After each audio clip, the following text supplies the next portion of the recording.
Be Jesus and Mary.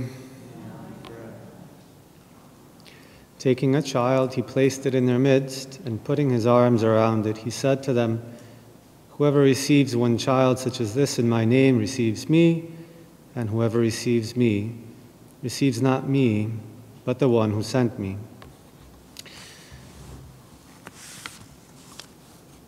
For a few minutes, I would just like to focus on a summary and a few thoughts about the summit that took place in Rome just a couple of days ago, on the problem of the very unfortunate problem, the scandalous and the monstrous problem of the abuse of these little ones in the church, by men of the church. At the conclusion of this meeting, the Holy Father gave a powerful address, which I'd like to look at, in which he shows himself to be the best version of himself, the Holy Father, speaking powerfully and with energy. And this is, I think, an answer to the prayers of many of us, that the Holy Father assumes strong leadership on this issue. And he does well by situating the problem in the context of a bigger problem of the abuse of children in the world today, in all of society.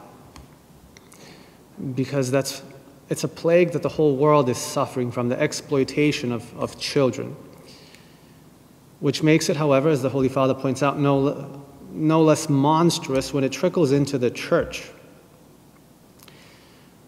Nonetheless, in the Holy Father's address, there's at least one element that's conspicuously missing, I would say, and we'll get to that to the end. First, just some excerpts from what the Holy Father said.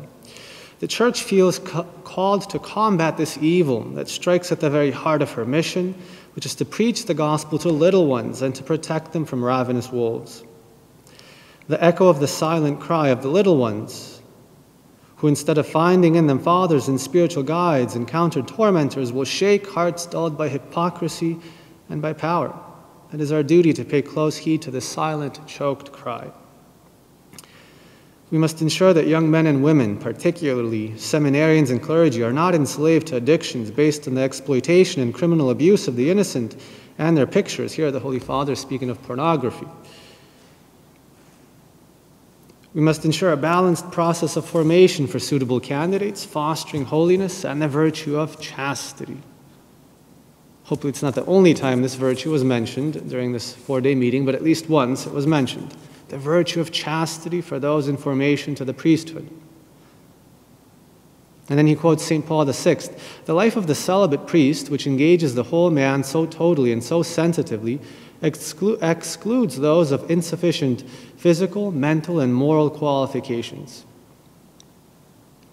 Here it's not said explicitly, but in this category are included those who have same-sex attraction. They have insufficient mental, physical, and moral qualifications because not being able to assume the role of husband and father of a family, they are unable to assume that role in a spiritual sense for the family of the church. They cannot be wedded to the church. They cannot be spiritual fathers of a family.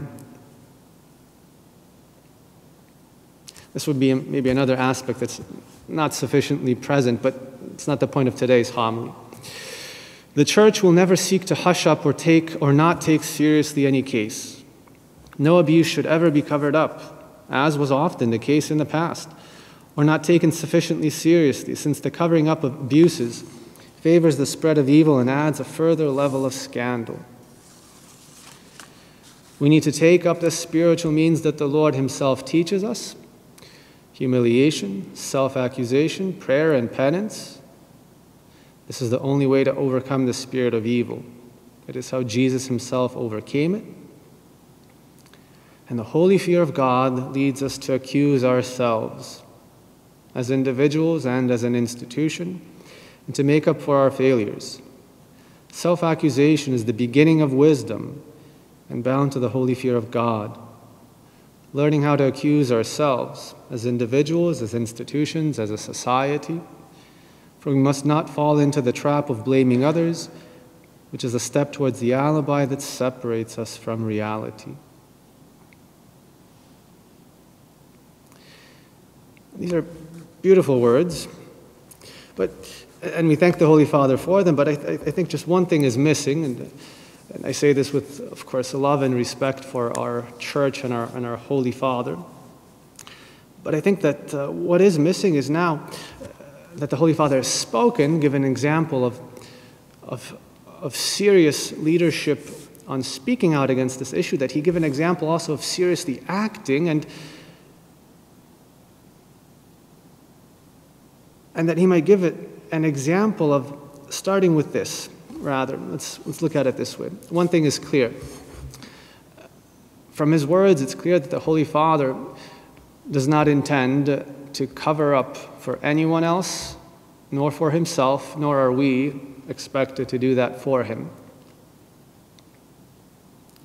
So we should pray that the Holy Father will give the example of answering those credible accusations made against him back last August by his own closest representative, closest collaborator, by his own ambassador to the United States. Maybe you know, maybe you've forgotten, maybe you never knew, but we've been living with this terrible suspicion, I guess we can call it, that our Holy Father, though speaking against the problem, has been part of it by covering up for the ex-Cardinal McCarrick, so his ambassador to the United States, Archbishop Vigano, claims. And so far, this credible accusation has not been taken seriously. In fact, it's been hushed up in silence and relegated to the realm of cover-up, as has been often done in the past. But if we are to take this address and the protection of minors in the church and transparency in the church seriously, well, then it must be taken seriously. Otherwise, this too is just another step towards the alibi that separates us from reality.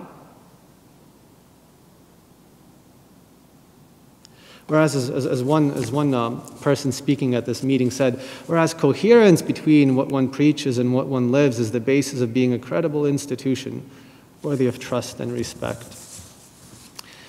So, out of love for the Holy Father, we cannot do otherwise than hope that he will be the first to act, because again, it's just, we can't live with this unbearable suspicion for long. It really undermines the credibility of any action that he might undertake to uproot the sexual abuse problem in the church. And just think of the joy for the church if our Holy Father would go through this humiliation of answering the credible accusations and prove himself innocent. That would be a great joy to the church. And we hope that that is the case. And it would be a great relief and a joy. And it would fill us with enthusiasm to know that our Holy Father is truly leading us in a credible way. Or if there have been mistakes even on his part made, think of the edification it would give to the church, how much credibility it would restore if he would own up to them and put that self-accusation into practice. Otherwise, we don't know which is the case, and the credibility is still missing. So we must ask God and the Pope that he continue to authentically lead the flock, and that he use these immense talents of his, this charisma, this ability to influence the church, to lead the church, that he might use it to show an example of personal transparency, real action, even if it were to cost him great personal pain and humiliation. You can say that one prayer has been answered. The Holy Father has been compelled to speak with energy, to recognize the filth within the church, even among the men of the church. Let's insist with our Blessed Mother, the Mother of the Church, that this other prayer likewise be answered. Praised be Jesus and Mary.